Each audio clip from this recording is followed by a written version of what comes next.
പുതിയൊരു നോട്ടിഫിക്കേഷൻ വന്നിരിക്കുന്നത് സീഡിറ്റിലേക്കാണ്. പുതിയൊരു നോട്ടിഫിക്കേഷൻ വന്നിരിക്കുന്നത്. Centre for development of imaging technology എന്ന് പറയുന്നത് സീഡിലേക്ക് പുതിയൊരു നോട്ടിഫിക്കേഷൻ വന്നിരിക്കുന്നത്. സോ ഒരു വാക്കിൻ ഇൻ്റർവ്യൂ ആണ് വിളിച്ചിരിക്കുന്നത്. Document processing staff and control call centre support staff എന്ന് പറയുന്ന 2 തസ്തികയിലേക്കാണ് വിളിച്ചിരിക്കുന്നത്. സോ അതിൻ്റെ വീഡിയോ ആണ് ഇന്നത്തെ നമ്മൾ നോക്കാൻ പോകുന്നത്.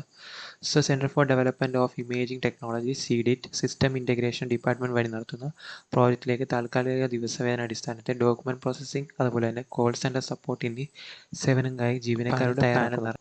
സോ ഇവിടെയാണ് കൊടുത്തിരിക്കുന്നത് സിനിമ പർട്ടിക്കുലർസ് ഡോക്യുമെൻറ്റ് പ്രോസസ്സിംഗ് സ്റ്റാഫ് 20 വേക്കൻസിയാണ് നിലവിൽ വിളിച്ചിരിക്കുന്നത്. സോ 50 വയസ്സുള്ളവർക്ക് ഇതിലേക്ക് അപ്ലൈ ചെയ്യാം. +2 ആണ് യോഗ്യത പറയുന്നത്, അല്ലെങ്കിൽ തത്തുല്യം. കമ്പ്യൂട്ടർ പരിജ്ഞാനം ഉണ്ടായിരിക്കണം. അതുപോലെ തന്നെ പ്രതിദിന 840 രൂപയായിരിക്കും സാലറി.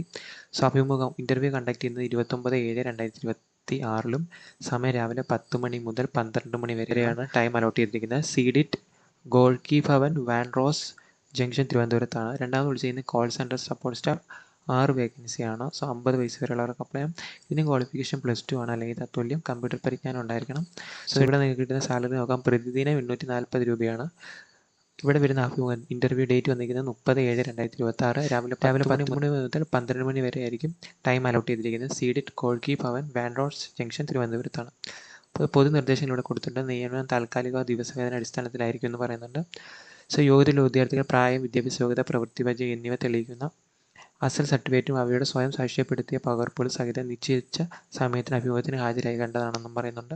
സാധുവായ തിരിച്ചറിയൽ രേഖയും ഒരു പാസ്പോർട്ട് സൈസ് ഫോട്ടോയും അഭിമുഖ സമയത്ത് കൈവശം ഉണ്ടായിരിക്കണമെന്നും പറയുന്നുണ്ട്. തിരഞ്ഞെടുക്കപ്പെടുന്ന വിദ്യാർത്ഥികളെ പദ്ധതിയുടെ ആവശ്യകത അനുസരിച്ച് വിവിധ ഷിഫ്റ്റുകളിലും പ്രവൃത്തി ദിവസങ്ങളിലും അവധി ദിവസങ്ങളിലും നിശ്ചിത കാലാവധിയിലേക്ക് സേവനമനുഷ്ഠിക്കാൻ നിയോഗിക്കുന്നതാണെന്ന് പറയുന്നുണ്ട്. സോ ബയോഡാറ്റ ഫോർമാറ്റ് ഇതോടൊപ്പം ചേർത്തിരിക്കുന്നു എന്ന് ഇവിടെ മെൻഷൻ ചെയ്തിട്ടുണ്ട്. സോ ഇതാണ് ഇതിൻ്റെ biodata. Centre for development of imaging technology എന്ന് പറയുന്ന സീഡിറ്റിലേക്കാണ് വിളിച്ചിരിക്കുന്നത്. സോ ഈ ആപ്ലിക്കേഷൻ ഫില്ല് ചെയ്തിട്ട് വേണം നിങ്ങൾ ഇൻ്റർവ്യൂവിന് പങ്കെടുക്കാൻ പോകുന്നത്. സോ ഈ സീഡിറ്റിൻ്റെ ലിങ്ക് ഞാൻ ഡിസ്ക്രിപ്ഷൻ ബോക്സിൽ കൊടുക്കാൻ സൈറ്റിൽ കാണാനുള്ള. സോ അതിലൂടെ നിങ്ങൾക്ക് ഡീറ്റെയിൽസ് എടുക്കാം, ബയോഡാറ്റ ഫോർമാറ്റ് എടുക്കാം, അഡ്വർടൈസ്മെൻറ്റ് വായിച്ച് നോക്കാവുന്നതാണ്. പുതിയൊരു നോട്ടിഫിക്കേഷൻ വന്നിരിക്കുന്നത് സീഡിറ്റിലേക്കായിരുന്നു.